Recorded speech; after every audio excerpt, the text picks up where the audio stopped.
2024 has been an absolute insane year, a true year of insanity. We've seen things change faster than a street like smoking crack. Things that were cool and socially acceptable a year ago are no longer cool or acceptable in the slightest.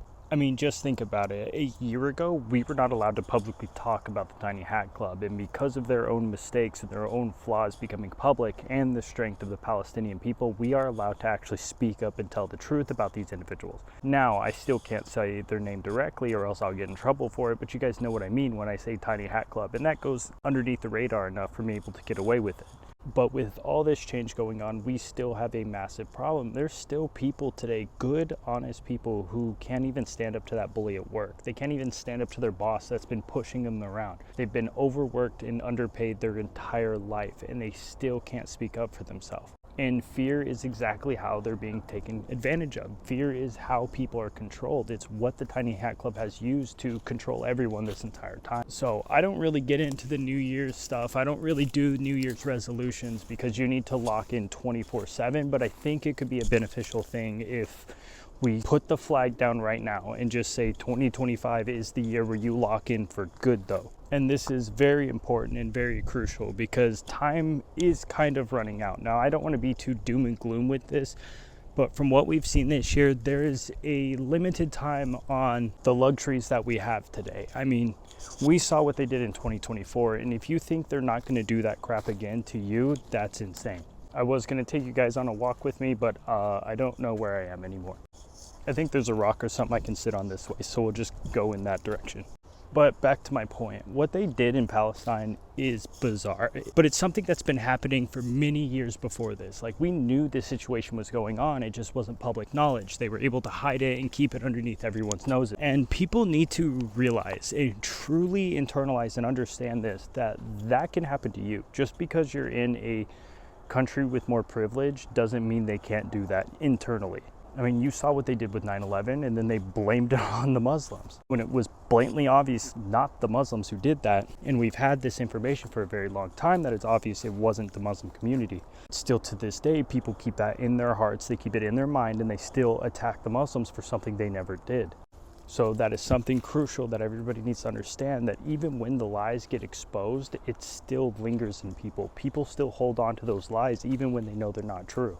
And this brings me to my point. You need to become undeniable, absolutely undeniable, to the point where people can't lie about you. Look, guys, I want everybody to understand this. We were born, our generation was born in this world as it all fell apart.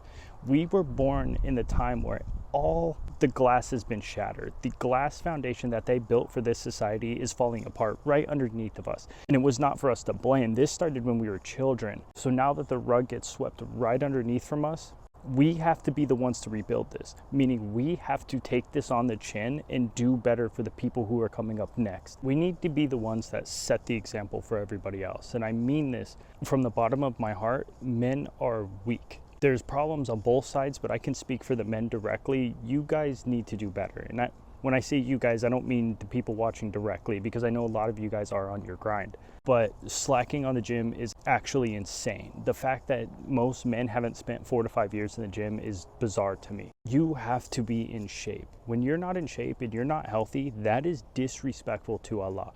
God gave us this body. This is a gift. This is a privilege to have this human experience. And this is not ours. It's going back to him after we pass away. And whenever you let your body disintegrate and just be unhealthy, full of gunk and filth, that shows God that you don't appreciate what he's given you. You don't appreciate this life. You don't appreciate the ability to have this human experience. That would be like me giving you a brand new watch or a brand new car. And this watch is beautiful, it's magnificent. And then you take it in your hand and immediately throw it on the ground and start stomping it into pieces.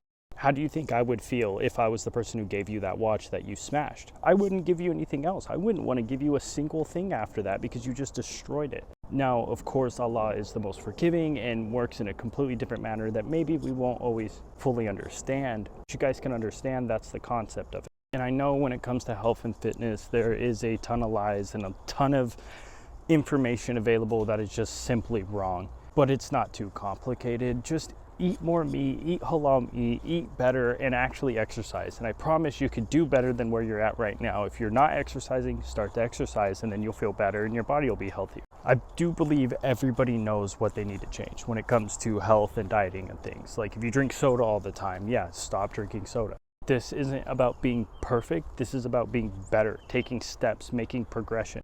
And if you're not growing and if you're not getting better, you are dying, you're decaying, you're falling backwards. There is no such thing as stagnant. There is no such thing as just staying in one place forever. You are either getting better or you're getting worse. And this is just how it is. Now, a big reason why I'm saying this is because it has been aware to me for quite some time that the people in the Tiny Hat Club, they're not going to go down without a fight.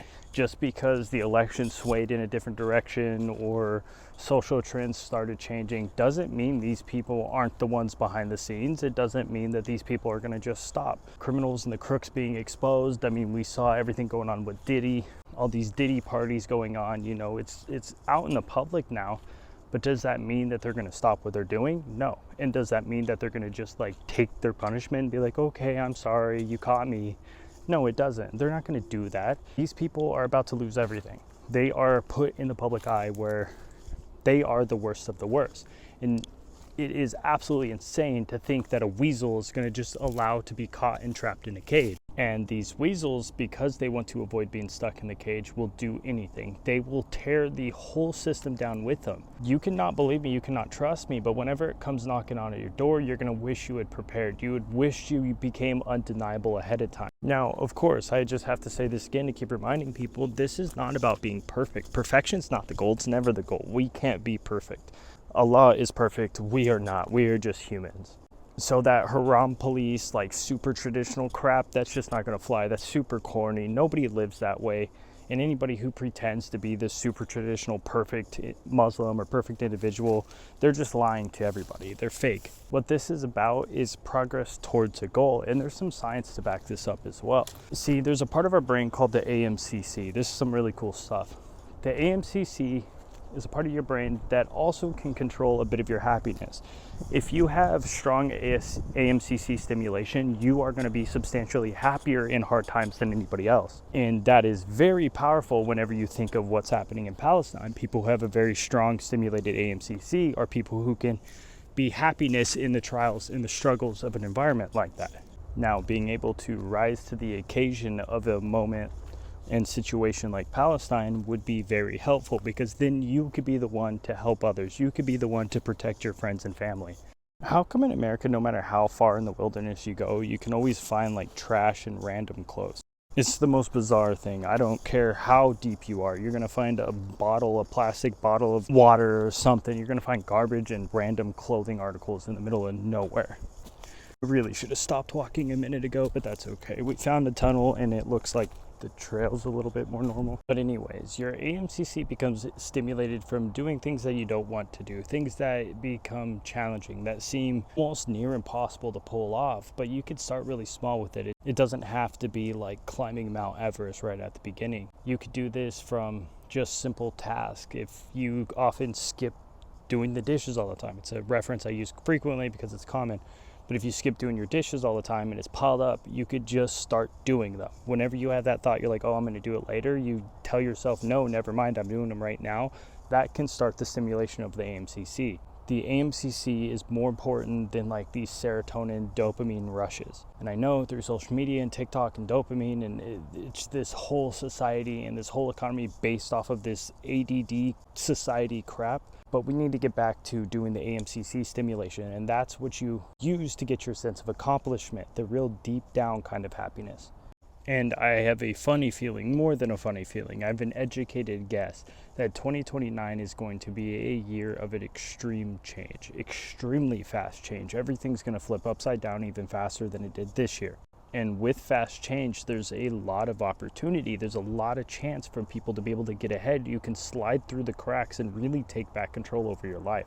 But to be able to do that, you need to work on things. You need to work on being healthier. You need to work on being more confident. You need to work on your communication skills, how to speak, how to talk. And with the internet, we have all these things at our fingertips. You could just go to the Library of Medicine. That's where I get 90% of my information is from the Library of Medicine. It is public information. All I do is I read the Quran. I find something that I'm confused on or something that stands out to me, and then I go to the Library of Medicine and try to find research articles that talk about that thing. That way I can reference the Quran and reference science and say, okay, this is true. This is how I live my life and this is how to accomplish it. So thank you guys. I appreciate every single one of you. Thank you guys for coming on this walk with me while I just say my thoughts out loud.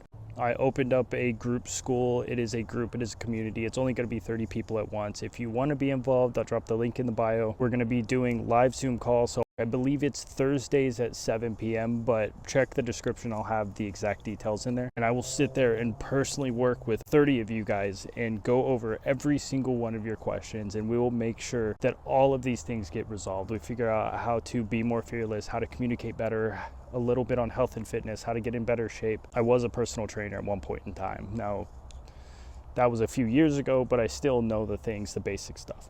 So if you are interested, click that link, jump in there, or shoot me a DM on Instagram. I'll respond to as many people as possible. It's kind of a mess in there, and we'll figure something out, because this year is going to have the most amount of opportunity. When things change fast, there's a lot of friction, and although the friction could be painful, it opens up a lot of opportunity because your competition starts to drop out.